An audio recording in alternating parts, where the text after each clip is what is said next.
नमस्कार, बहुत स्वागत है आपका सीएनबीसी आवाज पर। आप देख रहे हैं प्रॉपर्टी गुरु और आपके साथ मैं हूं आपका होस्ट विपिन भट्ट लेकर हाजिर है प्रॉपर्टी गुरु का ये ताज़ा तरीन एपिसोड आपके लिए, जहां पर हम बात करेंगे प्रॉपर्टी बाजार के ताज़ा हाल की। कैसा है इस वक्त प्रॉपर्टी मार्केट का मौसम, क्योंकि देश में तो मौसम काफ़ी ऊपर नीचे है, और साथ ही लेंगे आपके सवाल। और ये सारी बातचीत होगी हमारे आज के प्रॉपर्टी गुरु के साथ, जो कि हैं आशीष महाजन साहब, प्रॉपर्टी स्टोरी के को फाउंडर। सर, बहुत बहुत स्वागत है आपका प्रॉपर्टी गुरु पर। तो जैसा मैंने कहा कि देश में तो मौसम थोड़ा ऊपर नीचे है, कई जगह ओले पड़ रहे हैं, कई जगह बेमौसम बरसात है। प्रॉपर्टी बाजार का मौसम कैसा है? जी विपिन जी, जैसे मैं तो ये कह सकता हूँ, मैं अभी ट्रैवल कर रहा हूँ काम से, तो कई सिटीज में तो सब जगह ही अभी बारिश का माहौल बना हुआ है। हम्म। काफी यूनिफॉर्मिटी है, तो उस हिसाब से अगर मैं देखूं तो प्रॉपर्टी बाजार में भी इस समय ट्रेंड की यूनिफॉर्मिटी ही है। जी जी। और डिमांड काफी स्ट्रांग है। अगर आप किसी भी प्रोजेक्ट साइट पे जाएंगे वीकेंड पे, आपको लोग दिखेंगे, ट्रांजैक्शंस होते हुए दिखेंगी। और अभी हाल फिलहाल कुछ रिपोर्ट आई थी कि मुंबई में रजिस्ट्रेशंस कम हो, वो तो थोड़ा एक्सपेक्टेड लाइंस पे भी था, बिकॉज 31 मार्च तक वहाँ पे कुछ बेनिफिट्स थे। बट अगर हम गुड़गांव, जो भी मेजर सिटीज हम कवर करते हैं, अगर उनकी बात करें तो डिमांड अच्छी है। कमर्शियल रेजिडेंशियल दोनों ही अच्छा चल रहा है, प्राइस भी ऊपर मूव कर रहा है। लॉन्चेस होने लगे हैं, वो बहुत इंपॉर्टेंट है। जो सिटीज लैग कर रही थी लॉन्चेस में, नए ऑप्शंस बायर्स को आने लगे, तो 6-8 महीने में एक इक्विलिब्रियम सा कुछ आना चाहिए, जहां पे प्राइसेस में भी राइज करना बंद करेंगे और प्रॉपर्टी ट्रांजैक्शंस की भी नॉर्मेलिटी होगी।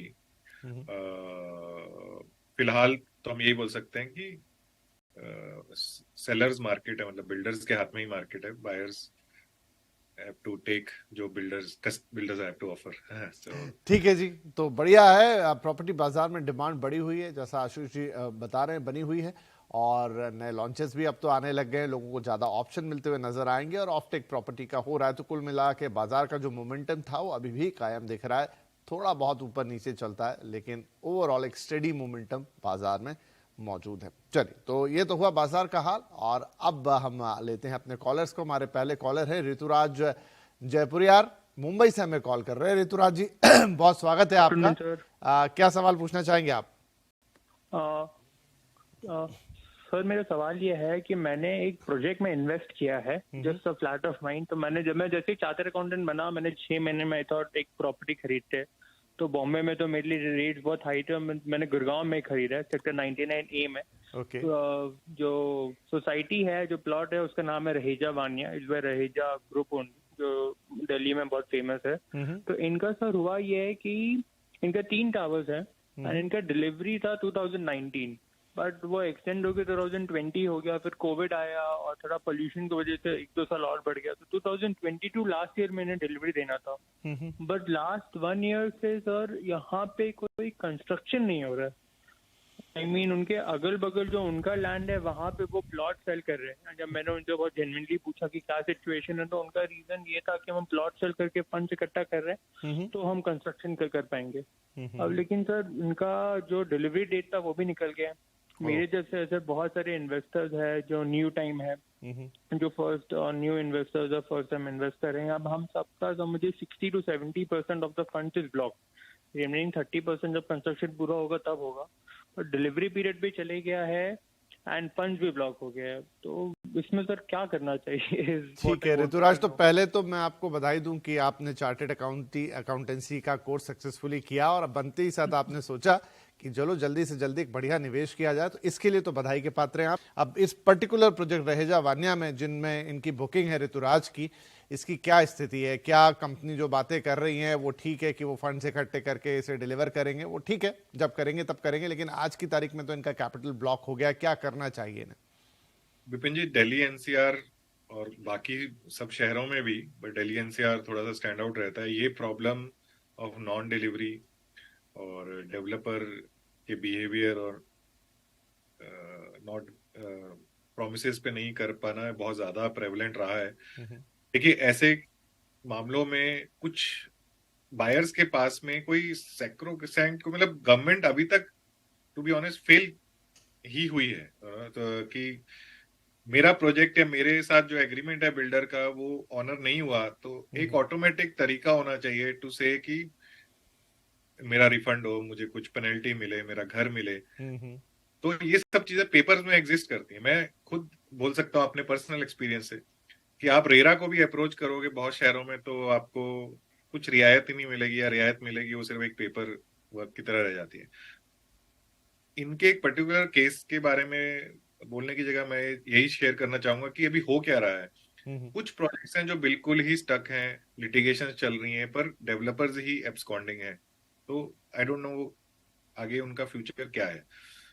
बैंकर्स, कस्टमर्स, सभी लोग उसमें पार्टी हैं। फिर कुछ प्रोजेक्ट्स हैं जो कुछ सर्टेन पेस से चल रहे हैं, और कुछ प्रोजेक्ट्स हैं जो गवर्नमेंट ने कंसिडर करके अपनी ही किसी बॉडीज को एलोकेट किए, और बायर्स ने मिलके और तो इन सब पार्टीज ने मिलके आपस में वो कंस्ट्रक्शन हो रही, जैसे कि हम आम्रपाली और नोएडा में देख रहे हैं। फिर कुछ प्रोजेक्ट्स हैं जो स्वामी फंड, जो अगेन बहुत सारे लेंडर्स ने मिलके उसमें फंड डाल के आगे लास्ट माइल जिन प्रोजेक्ट्स को पैसा चाहिए था उनको फंड करके सक्सेसफुली डिलीवर हुए प्रोजेक्ट्स, और उसके एग्जांपल्स अब मैं हर शहर में देख रहा हूँ।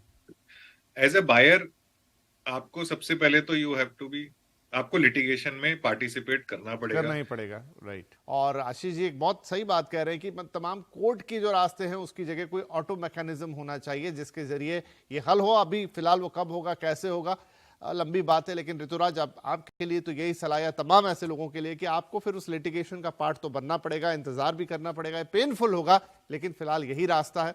रेरा में आप दरवाजा खटखटाएं और साथ में जो भी ग्रुप्स बने होंगे इस सोसाइटी में जहां पर आपने भी घर लिया है, तो उनके साथ आप लीगल एक्शन में आगे बढ़े। फिलहाल तो यही इस पे किया जा सकता है, राइट। तो चलिए, ये हो गई ऋतुराज की समस्या और उसका एक हद तक का समाधान, शायद और भी लोगों के काम आए। हमारे अगले कॉलर है सुरेश कुमार, जो कि फिर दिल्ली से ही कॉल कर रहे हैं। सुरेश जी बहुत स्वागत है आपका, क्या सवाल रहेगा? नमस्कार जी, मैं आपके प्रोग्राम को रेगुलरली देखता हूँ और बड़ा बेनिफिट होता है। और आपके एक्सपर्ट और पूरी टीम को मेरी शुभकामनाएं हैं। मैं 1.60 करोड़ में बेंगलोर में घर लेना चाहता हूँ, रेडी टू मूव और विद इन 1 ईयर, और रेंटल इनकम ओनली। जी जी, उसके लिए मुझे एरिया और बिल्डर सजेस्ट कीजिए। जरूर सर, जरूर, आपकी बड़ी कृपा होगी। धन्यवाद धन्यवाद, जरूर आपकी मदद करते हैं। और वैसे भी बेंगलुरु के लिए तो आशीष जी पिछले एक आध महीने में कई कहानियां चली हैं रेंट को लेकर कि नौकरी मिलना आसान है लेकिन रेंट पे घर नहीं मिल रहे बेंगलुरु में।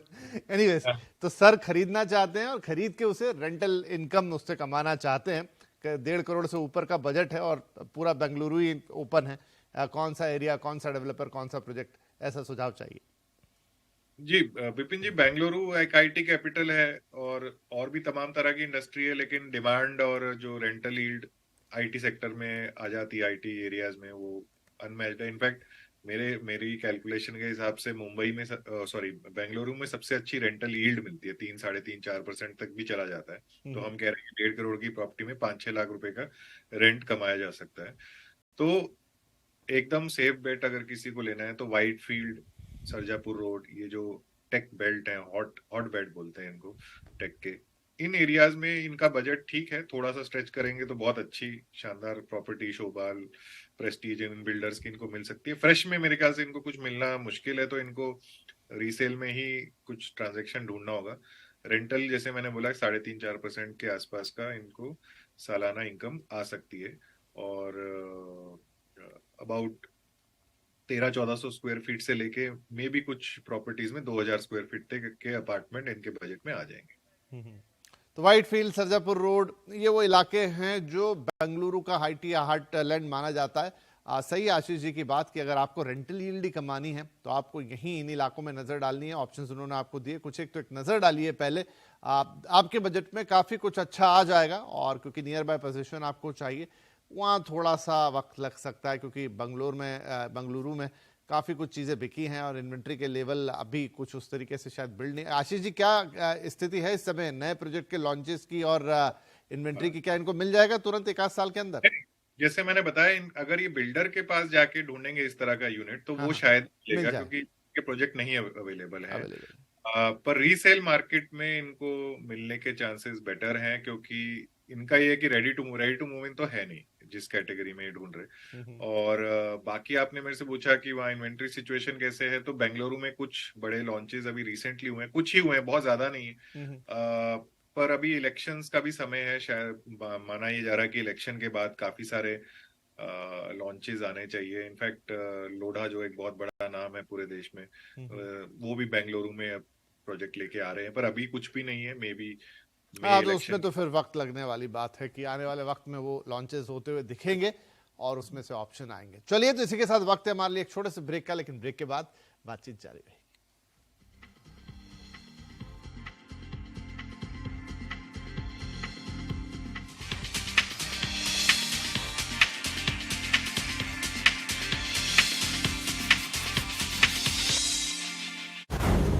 मार्केट के आखिरी 1.5 घंटे का सारा एक्शन आपका वापस 20 डे एक्सपोनेंशियल मूविंग एवरेज है और वो सपोर्ट का काम करेगा मार्केट के लिए। क्लोजिंग बेल बजने से पहले कीजिए जबरदस्त कमाई। वो चीज जो कि कल हमारे हक में थी स्लिप कर रही है हमारे फेवर में। कॉल राइटर्स, पुट राइटर्स पूरी तरीके से हावी हैं। तो यहीं पर हमने देखा है वो अच्छा खासा रुझान खरीदारी का बना है जाने माने एक्सपर्ट्स के साथ। निफ्टी के पैटर्न को देख के लगता है कि बैंक निफ्टी में भी हमें ब्रेकआउट देखने को मिल जाएगा। देखिए कमाई का अड्डा के प्रायोजक हैं server 40 extra, can't do without it.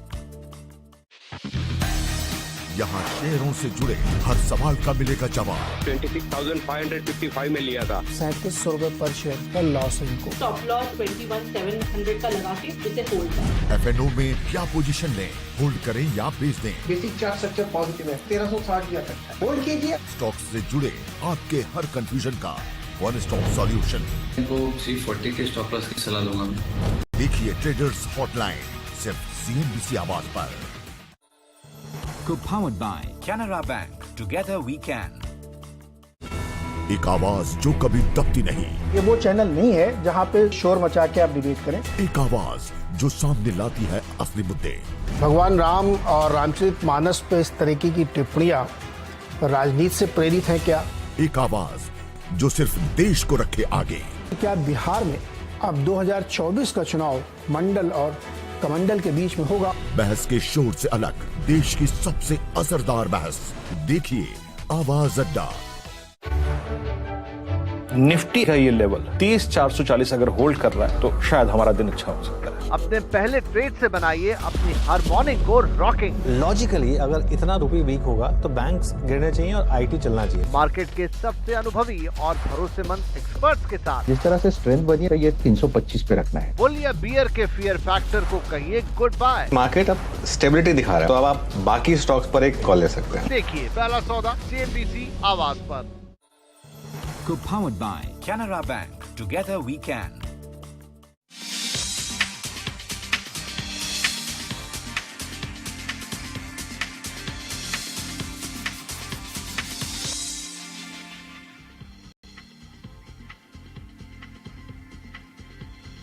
Welcome back. आप देख रहे हैं प्रॉपर्टी गुरु। हम दे रहे हैं आपके सवालों के जवाब। आशीष महाजन साहब हमारे साथ बने हुए हैं और हमारे अगले कॉलर पंकज जैन साहब फोन लाइन पर आ चुके हैं। बंगलुरु से हमें कॉल कर रहे हैं। पंकज जी, बहुत स्वागत है आपका प्रॉपर्टी गुरु में।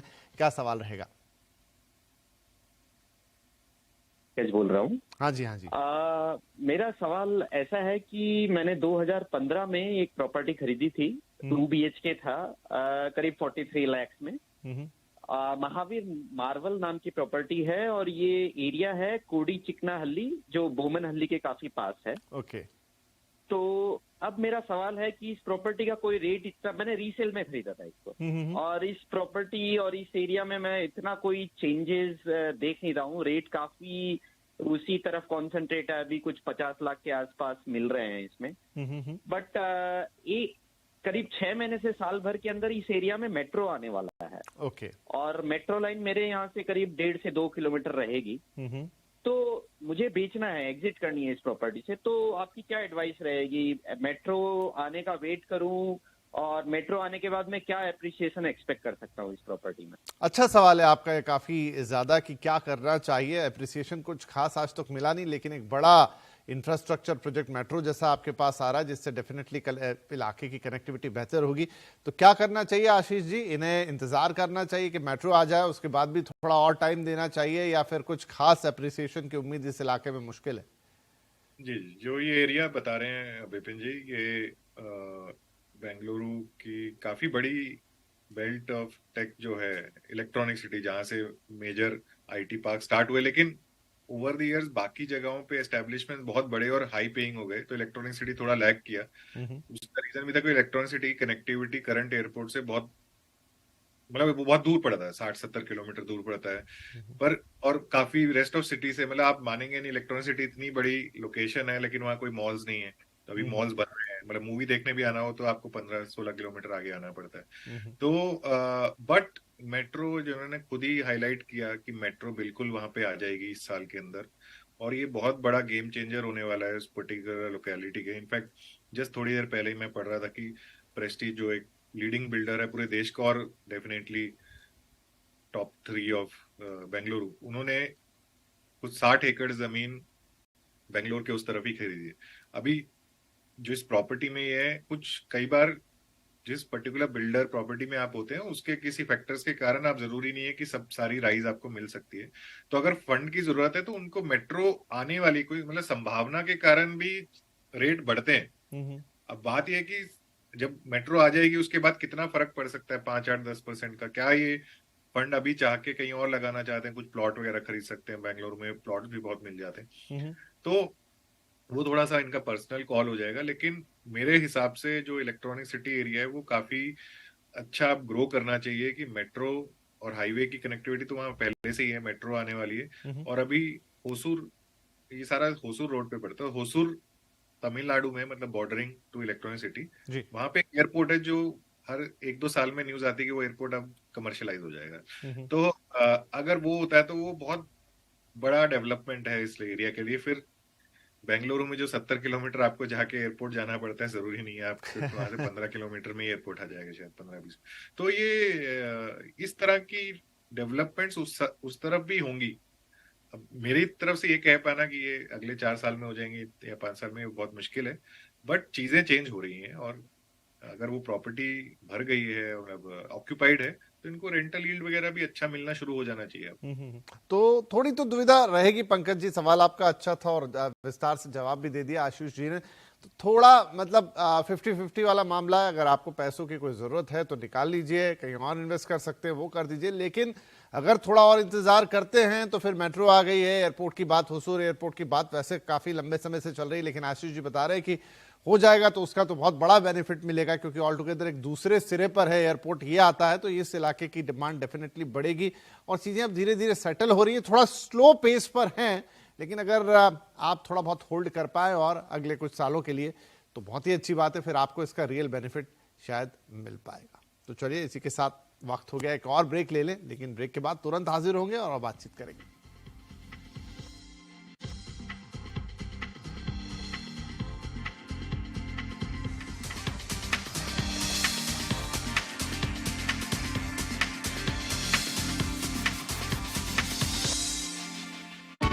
सास बहू और सेंसेक्स में आप सबका स्वागत। एक धमाकेदार लाइव शो। आज हमको दुबई जाना है, अमरावती, लखनऊ, दरभंगा, बिहार भी। महिलाओं की निवेश से जुड़ी हर क्वेरी का सॉल्यूशन। बिगनर हूँ, इसलिए मेरे पोर्टफोलियो में क्या क्या स्टॉक्स होने चाहिए। 100 शेयर्स है मेरे पास, गोइंग डाउन। इसको रखना चाहिए, बेच देना चाहिए। बेहतरीन इन्वेस्टमेंट आइडिया जाने माने मार्केट एक्सपर्ट्स के साथ। तो 900 का एक स्टॉप लॉस उन्हें मेंटेन करना चाहिए, अपनी पोजीशन को होल्ड करें। देखिए सास बहू और सेंसेक्स सिर्फ CNBC आवाज पर। फ्यूचर एक्सप्रेस में आप सभी का स्वागत है। FNO मार्केट का हर एक्शन। मेजरली आपको वो शेयर तेजी में दिखाई पड़ेंगे जहां पर हैवी वेट्स या बाइंग है भी तो बहुत सिलेक्टिव है, लेकिन प्रेशर बैंक्स में। कॉल ऑप्शन ले या पुट ऑप्शन। एक मोमेंटम चालू हो गया बैंक निफ्टी में टुवर्ड्स सेल टारगेट्स 37,500 भी लेके जा सकता है। जानिए किन स्टॉक्स में होगी आपकी जबरदस्त कमाई। 1640 की कॉल में आप लॉन्ग जाएंगे, 66 रुपए का टारगेट और करीब 42 का स्टॉप लॉस यहाँ पर मेंटेन कर सकते हैं। देखिए फ्यूचर एक्सप्रेस के प्रायोजक हैं Volkswagen Virtus। यहाँ शेयरों से जुड़े हर सवाल का मिलेगा जवाब। 26,555 में लिया था। 3700 रुपए पर शेयर का लॉस है इनको। स्टॉप लॉस 21,700 का लगा के इसे होल्ड करें। FNO में क्या पोजीशन लें, होल्ड करें या बेच दें। बेसिक चार्ट स्ट्रक्चर पॉजिटिव है, 1360 किया सकता है, होल्ड कीजिए। स्टॉक्स से जुड़े आपके हर कंफ्यूजन का वन स्टॉप सॉल्यूशन। इनको 340 के स्टॉप लॉस की सलाह दूंगा मैं। देखिए ट्रेडर्स हॉटलाइन सिर्फ CNBC आवाज पर। Co-powered by Canara Bank. Together we can. Nifty का ये लेवल 30,440 अगर होल्ड कर रहा है तो शायद हमारा दिन अच्छा हो सकता है। अपने पहले ट्रेड से बनाइए अपनी हर मॉर्निंग को रॉकिंग। लॉजिकली अगर इतना रुपये वीक होगा तो बैंक्स गिरने चाहिए और आईटी चलना चाहिए। मार्केट के सबसे अनुभवी और भरोसेमंद एक्सपर्ट्स के साथ जिस तरह से स्ट्रेंथ बनी है ये 325 पे रखना है। बोलिए बियर के फियर फैक्टर को कहिए गुड बाय। मार्केट अब स्टेबिलिटी दिखा रहा है तो अब आप बाकी स्टॉक्स पर एक कॉल ले सकते हैं। देखिए पहला सौदा CNBC आवाज पर। Co-powered by Canara Bank. Together we can. ये है TVA टीम और आप देख रहे हैं CNBC आवाज।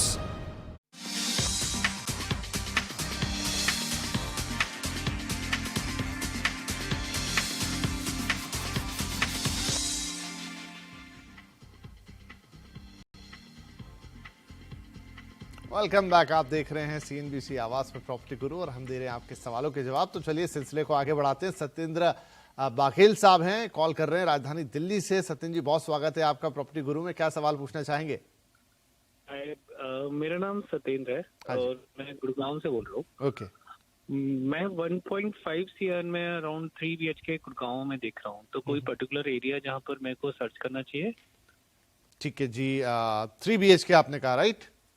या करेक्ट। ठीक है। 1.5 करोड़ में 3 BHK गुरुग्राम के किस हिस्से में इन्हें मिल पाएगा आशीष जी? विपिन जी, गुड़गांव में मेरे ख्याल से प्राइस एस्केलेशन पिछले 6-8 महीने में सबसे स्टीपेस्ट है। अभी 1.5 करोड़ के इन्होंने मतलब गुड़गांव 3-4 जोन में बटा हुआ है, तो ऐसे 1.5 करोड़ का बजट लेके जाएंगे तो ऑप्शन इनको द्वारका एक्सप्रेसवे में भी थोड़े बहुत ऑप्शन मिलेंगे। 3 BHK साइज छोटा होगा, 1300-1400 स्क्वायर फीट मैक्सिमम, जैसे हीरो ग्रुप का एक प्रोजेक्ट है उसमें शायद मिले, बट प्राइमरी में कुछ भी मिलना थोड़ा मुश्किल है। फिर M3M ने अभी सदर्न पेरिफेरल रोड बोलते हैं उसके कॉर्नर में थोड़ा आगे की तरफ एक प्रॉपर्टी लॉन्च करी है, वहां भी 1.5 में इनको एक फ्लोर मिल सकती है।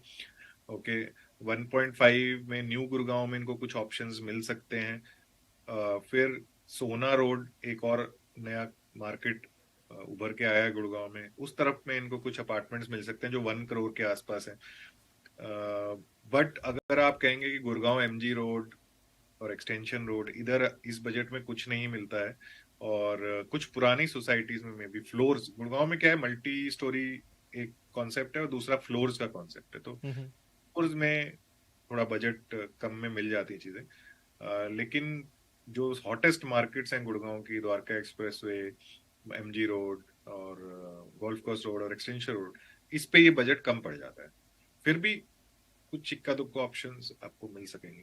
मतलब जो 1.2 था वो 1.5 है with in last 3-4 months. This is, हाँ जी, ये बात तो सही है कि बहुत तेज प्राइसेस बढ़े हैं गुड़गांव के अंदर। इस पे कभी और विस्तार से चर्चा करेंगे कि ऐसी क्या गुड़गांव के अंदर आग लग गई, प्रॉपर्टीज बिक रही हैं लेकिन बहुत तेजी से। अब उससे भी एक और कठिन सवाल आ गया जो कि ईमेल का, ये तो मैं आपको सीधे बताता हूँ। शशि रंजन सिंह दिल्ली, इनको भी सुझाव चाहिए गुड़गांव के लिए ही। हालांकि ऑब्लिक में इन्होंने NCR लिख दिया है, बट मेजरली इनका सवाल गुड़गांव के लिए ही है। अब ये 2 BHK चाहते हैं, वो भी रेडी पोजीशन, और जो बजट है वो 70 से 80 लाख का है।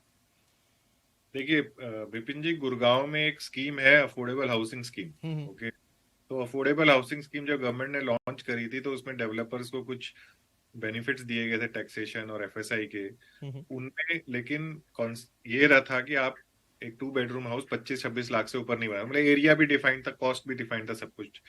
और उस पॉलिसी को बहुत डेवलपर्स ने यूज किया है अक्रॉस गुड़गांव और कई प्रोजेक्ट्स। एंड आप सरप्राइज्ड होंगे जब मैं आज गुड़गांव जाता हूँ, मतलब मेरे पेरेंट्स वहां रहते हैं तो मैं रेगुलरली जाता हूँ वहां पे, वो 25 लाख की चीज आज 60 लाख में है। क्यों? क्योंकि गुड़गांव में आप 1 करोड़ का बजट लेके जाओगे, आपके लिए कुछ नहीं है। तो अगर आपका 1 करोड़ फिक्स बजट है या उससे कम ही बजट है तो आपको अफोर्डेबल हाउसिंग, पर आप अफोर्डेबल हाउसिंग के जब प्रोजेक्ट के अंदर जाओगे तो आपको लगेगा नहीं कि आप ऐसी किसी सोसाइटी में आओगे, आपको 20 लाख की गाड़ियां वहां पार्क दिखेंगी। क्योंकि जो बायर है उसके पास कोई और ऑप्शन ही नहीं था।